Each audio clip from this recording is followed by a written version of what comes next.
So good morning, friends, and once again, I Sunil Gupta welcome you at the platform of the Brilliant Bihar. तो बच्चे brilliant Bihar में आपका स्वागत है and अब तक हम लोग चल रहे हैं पॉलिटी एंड गवर्नेंस और फंडामेंटल राइट्स. थोड़ा सा स्लो में चल रहे हैं because this is the important and 40% questions are asked from this particular area. कम से कम मेन एग्जामिनेशन में 2 क्वेश्चन आ ही जाते हैं, तो इसीलिए हमने कहा कि इसको कॉन्सेप्चुअल पॉइंट ऑफ व्यू से समझते हुए इसको आगे बढ़ाते रहना है, राइट. चलिए, अब क्या-क्या किया था हमने एक बार हम गो थ्रू हो जाते हैं. हम लोगों ने किया क्या था कि एक तो किया हमने इंट्रोडक्शन, राइट, फंडामेंटल राइट में. इंट्रोडक्शन में देखें कि कुछ राइट था जो स्टेट ने कहा कि मैं आपको गारंटी करता हूं कि मैं प्रोवाइड करूंगा बेसिक इन्फॉर्मेशन, तो उससे रिलेटेड. और उसके बाद फिर था क्लासिफिकेशन. क्लासिफिकेशन में था कि जो 19 फंडामेंटल राइट्स दिया उसको हमने 6 कैटेगरी में बांटा था. पहला जो था वो था राइट टू इक्वलिटी, राइट ना. राइट टू इक्वलिटी का मतलब होता है कि इक्वलिटी में सबको हम मेंटेन करेंगे जस्टिस के लिए. 14 टू 18 में इसको हमने डील किया. दूसरा था राइट टू फ्रीडम. तो राइट टू फ्रीडम में हमने किसको किसको डील किया था, आर्टिकल 19 से लेकर 22 तक के राइट टू फ्रीडम को डील कर लिया, राइट. और अगला जो कैटेगराइजेशन है वो है राइट अगेंस्ट एक्सप्लॉइटेशन, राइट ना. तो अगला जो हम लोगों ने देखा right against exploitation, against exploitation, ये है आर्टिकल 23 से लेकर के 24 के बीच में, ठीक है, राइट. अब हम यहीं पे लेकर के चलेंगे, इसी को लेकर के आगे बढ़ते हैं, राइट. तो चलिए यहाँ पर आते हैं right against exploitation. Against exploitation,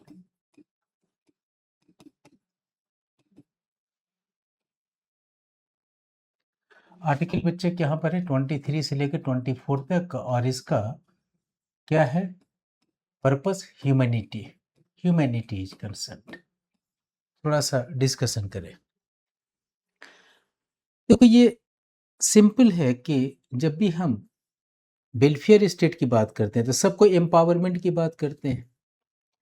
empowerment के लिए कुछ आपको प्रोवाइड करना पड़ता है, जैसे एजुकेशन प्रोवाइड करना पड़ेगा, एम्प्लॉयमेंट प्रोवाइड करना पड़ेगा, स्किल डेवलपमेंट प्रोवाइड करना पड़ेगा. इसको कहते हैं प्रोएक्टिव मेजर्स. लेकिन साथ साथ में प्रिवेंटिव मेजर्स भी लेना पड़ता है. फॉर एग्जाम्पल, ऑलरेडी पहले से जकड़ा हुआ प्रॉब्लम है, जैसे अनटचेबिलिटी, उसको हटाना पड़ेगा. स्लेवरी सिस्टम, उसको भी हटाना पड़ेगा. जो निगेटिविटी, कुरीतियां जो हो चुकी है, उसको यहाँ से निगेटिविटी को हटाना पड़ेगा. तो स्टेट का ये जो होता है प्रिवेंटिव मेजर्स होते हैं. तो वेलफेयर स्टेट तुम्हारा तभी बनेगा जब हम प्रोएक्टिव करेंगे और प्रिवेंटिव करेंगे. दोनों डायरेक्शन में काम होगा. जो नेगेटिव है उसको हटाएंगे और जो पॉजिटिव है उसको और पॉजिटिव करेंगे. That is important. तो जो नेगेटिविटी है, जो एक्सप्लॉयटेशन का मैकेनिज्म जो पनप चुका था अब तक, तो इसको हटाना तो बच्चे पड़ेगा. और इसीलिए ये फंडामेंटल राइट डेडिकेटेड है अगेंस्ट एक्सप्लॉयटेशन. ये कहता है कि मैं एक्सप्लॉयटेशन का कोई मैकेनिज्म को एक्सेप्ट नहीं करूंगा और आने वाले समय में भी कोई एक्सप्लॉयटेटिव मैकेनिज्म नहीं होगा. कुछ तो पक्का है कि इतना एक्सप्लॉयटेटिव मैकेनिज्म हट जाए 100%. तो प्रिवेंटिव मेजर्स को लेकर के ये फंडामेंटल राइट हमने बनाया है कि स्टेट बहुत सारे एक्सप्लॉयटेटिव मैकेनिज्म है, अबाउट 25 टाइप्स का है, लेकिन इन्होंने कहा कि ये 2 तो यार तुम कर ही लो, राइट. इसलिए 2 इम्पॉर्टेंट एरिया में इसको हम लोग ना डिस्कस करते हैं. 2 एरिया यहाँ पर है इसको डिस्कशन करने का. एक कहता है कि आर्टिकल 23 में, एक कहता है आर्टिकल 24 में. समझने की कोशिश करेंगे. फंडामेंटल राइट एक ये कहता है कि that is prohibition of trafficking of human being, trafficking of human being, humans, end of forced labour. और एक में कहता है prohibition of child labour, prohibition of child labour. तो दो चीज को इसमें और एक चीज को उसमें। डॉरी सिस्टम भी हमारा एक्सप्लॉयटेशन का पार्ट है, डोमेस्टिक वायलेंस भी एक्सप्लॉयटेशन का पार्ट है, लेकिन ये फंडामेंटल राइट नहीं है। अगर ये हो रहा है और स्टेट नहीं कर रहा है तो भी आप सुप्रीम कोर्ट के पास जाएंगे, सुप्रीम कोर्ट बोलता है कि मैं क्या करूं। लेकिन ये तीनों जो है इसमें सुप्रीम कोर्ट बोलेगा आपको करना ही पड़ेगा। अंतर यही है, एक्सप्लॉयटेशन का 25 मैकेनिज्म्स है, लेकिन 3 मैकेनिज्म्स को इन्होंने कहा कि नहीं आपको इसको तैयार खत्म करना पड़ेगा। बाकी आप देख लेना, जैसे डोमेस्टिक वायलेंस को हमने हटाने के लिए एक्ट बाद में बनाया, डॉरी को हटाने के लिए हमने डॉरी प्रोहिबिशन एक्ट 1961 में बनाया, राइट। सेक्सुअल हरासमेंट को वर्क प्लेस में खत्म करने के लिए हमने 2013 में बनाया, समझ रहे हो। तो अलग अलग हमने बनाया, वो फंडामेंटल राइट नहीं थे, ये फंडामेंटल राइट। इनको तो हटाना ही जरूरी है, नहीं हटाओगे तो कहीं ना कहीं पे ये स्टेट को आना पड़ेगा, यहाँ पर सुप्रीम कोर्ट स्टेट को इसमें कंपेल कर सकता है। अब देखो बच्चे, इसमें दो इंपॉर्टेंट चीजें, traffic of human being,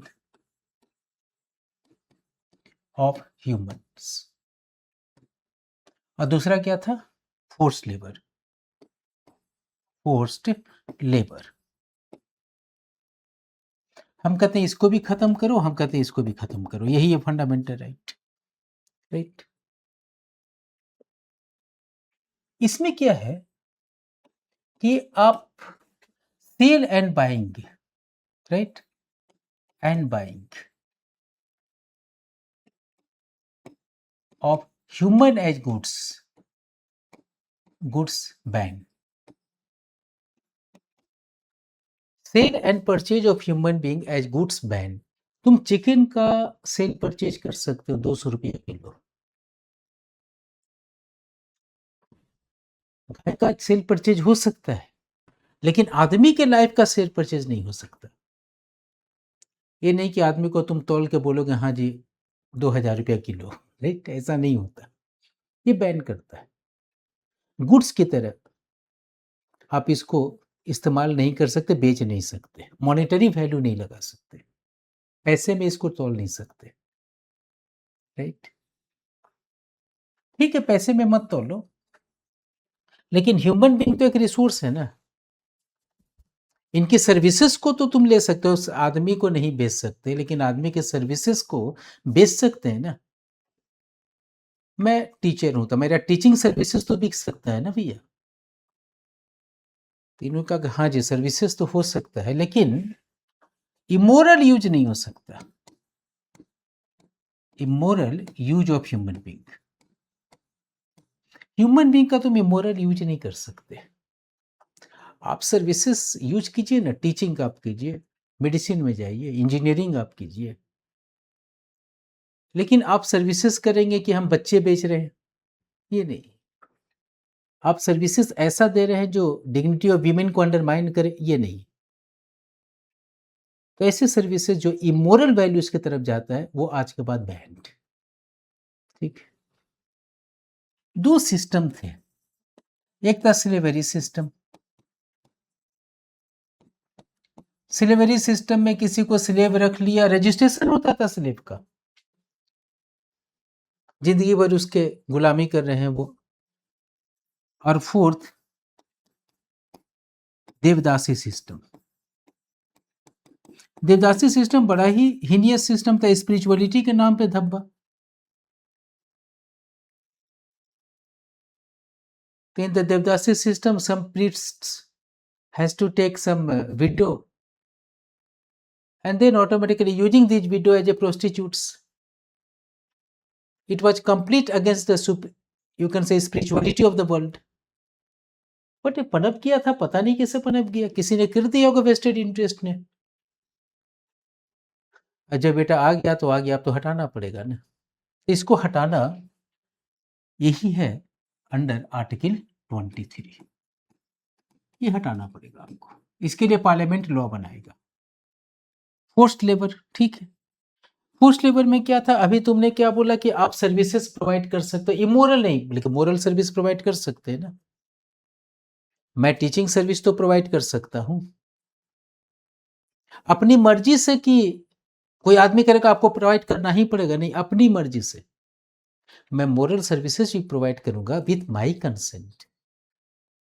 without my consent मुझे कोई कंपेल नहीं कर सकता। तो बेटा इसमें ना दो चीज को खत्म करना पड़ेगा। एक है बॉन्डेड लेबर। बॉन्डेड लेबर एक ऐसा है ना जिसमें तुम सर्विसेज तो देते हो लेकिन तुम्हारा कंसेंट नहीं होता, कोई फोर्स कर देता है। और एक सिस्टम होता है जो इन जनरल नॉर्थ इंडिया में था, वो था सिस्टम ऑफ बेगार। सिस्टम ऑफ बेगार में क्या था कि एक फ्यूडल कह लो, कास्ट कह लो, अपर लेवल का ऑब्लिगेशन था लोअर लेवल के आदमी को कि उनके यहां वो सर्विस देगा, उसके बदले वो कुछ नहीं देगा। That is the important is here that इस तरह के सिस्टम में भी कोई कंसेंट नहीं है। और न रिम्यूनरेशन, इस बेगार को बोलते थे कंपल्सरी वर्क विदाउट रिम्यूनरेशन। अनिवार्य है कार्य करना, लेकिन उसके लिए आपको कोई मेहनताना नहीं मिलेगा।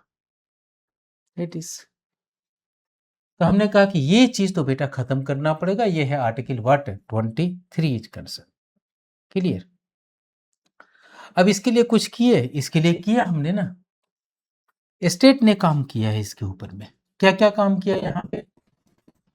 अब इमोरल यूज ना हो तो प्रिवेंशन ऑफ मोरल ट्रैफिकिंग,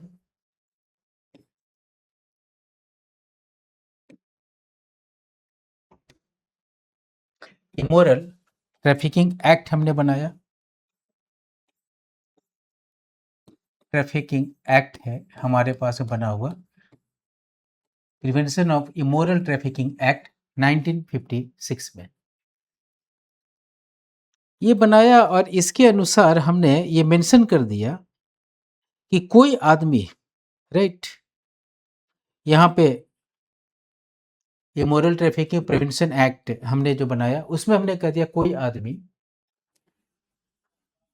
खरीद बिक्री नहीं कर सकता।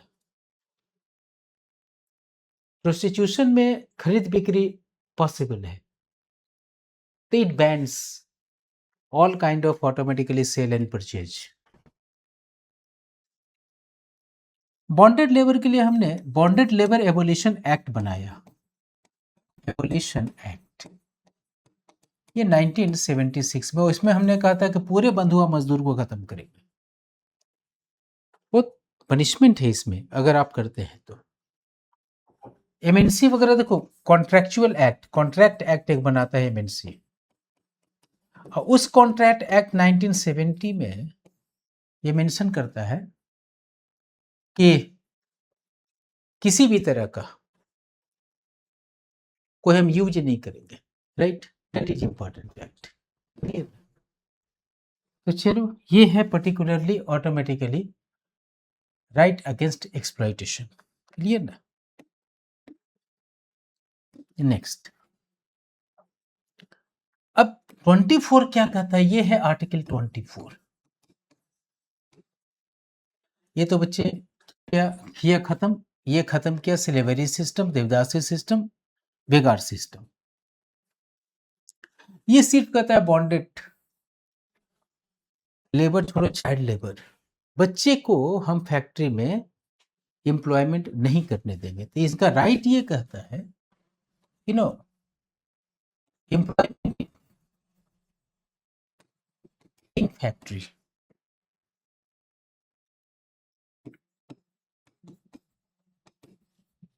employment in factories below the age of 14 years आज से ban.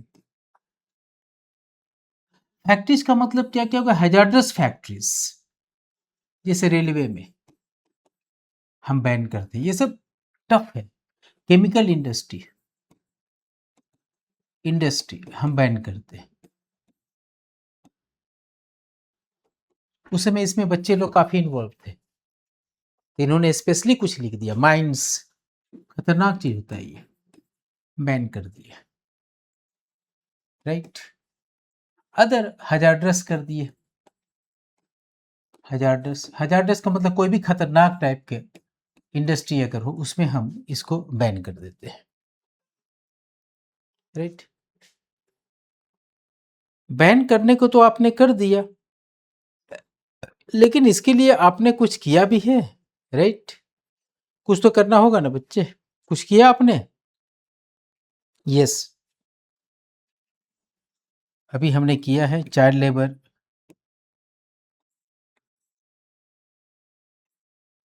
Prohibition and rehabilitation act act 2016 में। अभी हमने अमेंडमेंट किया था, क्योंकि एक्ट तो बन गया था 76 में, बीच में अमेंडमेंट करते करते इसको 2016 में किया, और हमने कह दिया कि चिल्ड्रन का कोई भी employment in all processes ban रहेगा, सब इसको बैन करो, दैट इज इंपॉर्टेंट। इनको प्रोटेक्शन करने के लिए national commission for the protection of child right एक एक्ट बनाए थे 2005 में, और जहां पर एक कमीशन बना, और एक कमीशन जो होता है ना वो देखता है रिहेबिलिटेशन मेजर को and prohibition, right. Prohibition of negative चीज child labour, rehabilitation of child labour. देखो ये प्रोएक्टिव है, ये कैसा है, ऑटोमेटिकली चाइल्ड लेबर का जो है वो एरिया क्या करना है, उसको मिनिमाइज करना है। तो आपको प्रमोशन भी देना है एंड प्रोहिबिशन भी करना है, राइट ना, that is concern here. This is proactive measure, और ये भी मेजर लेके चलना पड़ेगा, प्रिवेंटिव मेजर भी लेकर के चलना पड़ेगा। तो ये है पर्टिकुलरली, बहुत बड़ा चीज तो था नहीं, लेकिन इसको करना जरूरी था, because reason is what, that is, ये जरूरी था फंडामेंटल राइट को जस्टिफाई करने के लिए, राइट ना, ओके। तो यही है तुम्हारा दो इंपॉर्टेंट तीनों article under right against what exploitation में, ठीक है। दो इंपॉर्टेंट चीज है, इसी को लेकर के चलेंगे, नोट डाउन कर लो, राइट, दैट्स इंपॉर्टेंट।